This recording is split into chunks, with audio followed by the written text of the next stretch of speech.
Hi everyone, welcome back to lucky cooking videos. ఈరోజు నేను chicken మునక్కాయ కర్రీ చేస్తున్నానండి. మీరు ఎప్పుడు చేసుకునే విధం కాకుండా ఈరోజు నేను చూపిస్తున్నట్టు చేసేయండి, చాలా టేస్టీగా ఉంటుంది. ముందుగా నేను మట్టి గిన్నెలో చేస్తానండి చికెన్ కర్రీ. 3 టేబుల్ స్పూన్ల ఆయిల్ వేసిన తర్వాత ఆయిల్ కొంచెం వేడైన తర్వాత కట్ చేసుకున్న 4 పచ్చిమిరపకాయలు, 2 రెబ్బల కరివేపాకు వేసుకుని బాగా ఆయిల్లో వేపండి. పచ్చిమిర్చి కరివేపాకు వేగిన తర్వాత మీడియం సైజ్ ఉల్లిపాయలు, 2 ఉల్లిపాయలు కట్ చేసుకున్నాను ముక్కలుగా.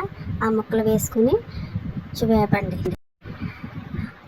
ఉల్లిపాయ ముక్కలు త్వరగా వేపడానికి 1/2 teaspoon salt, 1/2 teaspoon పసుపు వేసానండి. ఉప్పు, సాల్ట్ వేయడం వల్ల ఆనియన్స్ త్వరగా ఎగుతాయి. ఆనియన్స్ వేగిన తర్వాత కట్ చేసి పెట్టుకున్న మునక్కాయ ముక్కలు వేసుకోండి. మునక్కాయ ముక్కలు ఆయిల్లో వేగడం వల్ల కూర మరింత టేస్ట్ వస్తుంది. ఈలోపు కూరకు కావలసిన మసాలా దినుసులు చూసేద్దామండి.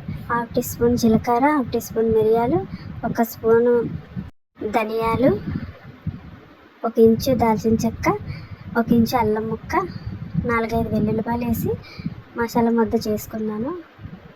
దాన్ని ఇప్పుడు మునక్కాయ ముక్కలు కూడా ఆయిల్లో వేగిన తర్వాత ఈ మసాలా పేస్ట్ని కూడా ఆయిల్లో వేగనివ్వండి. నూనె పైకి తేలేంత వరకు ఈ మసాలా పేస్ట్ను ఆయిల్లో ఫ్రై చేయాలి. మనం అన్నీ పచ్చివి వేసాం కాబట్టి కొంచెం ఆయిల్లో ఎక్కువసేపే, ఒక 2 నిమిషాలు ఆయిల్లో ఫ్రై చేయండి మసాలాని. అలా వేగిన తర్వాత ఆయిల్ అంతా పైకి తేలుతున్నప్పుడు శుభ్రం చేసి పెట్టుకున్న 1/2 కేజీ చికెన్ వేస్తున్నానండి. చికెన్ కొంచెం కలిపి చికెన్ ఆయిల్లో వేగిన తర్వాత కొంచెం పుదీనా వేయండి. ఒక చిన్న టమాటా ముక్కలుగా కట్ చేసుకొని టమాటా ముక్కలు వేసి టమాటా ముక్కలు కొంచెం బాగా మగ్గిన తర్వాత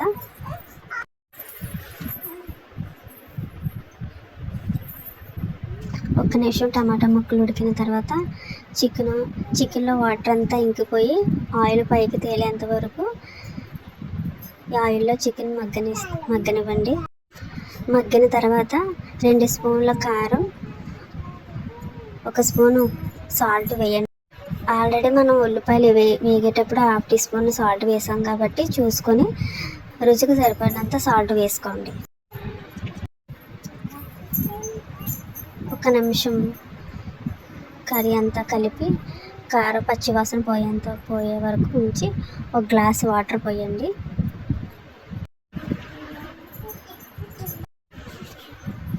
వాటర్ చూసుకోండి, మరీ ఎక్కువ వాటర్ వేసినా గ్రేవీ అనేది పలసగా ఉంటుంది. ఇలా కొంచెం దగ్గర పడిన తర్వాత కర్రీ ఈ విధంగా వచ్చిన తర్వాత చికెన్ మసాలా పొడి కొంచెం వేసుకొని 1/2 టీ స్పూన్ చికెన్ మసాలా పొడి వేసి ఒక్కసారి కొంచెం కలుపుకోండి. గ్రేవీ ఈ విధంగా ఉన్నప్పుడు కొంచెం కొత్తిమీర వేసుకొని స్టవ్ ఆపేసుకోండి. మీకు ఇంకా కొంచెం గ్రేవీ కావాలనుకుంటే కొంచెం పలసగా చేసుకోండి. అంతే, ఎంతో టేస్టీ చికెన్ మునక్కాయ కర్రీ రెడీ. మీకు నా వీడియో నచ్చినట్టయితే లైక్ చేయండి, కామెంట్ చేయండి, షేర్ చేయండి, సబ్స్క్రైబ్ చేసుకోండి. Thank you all.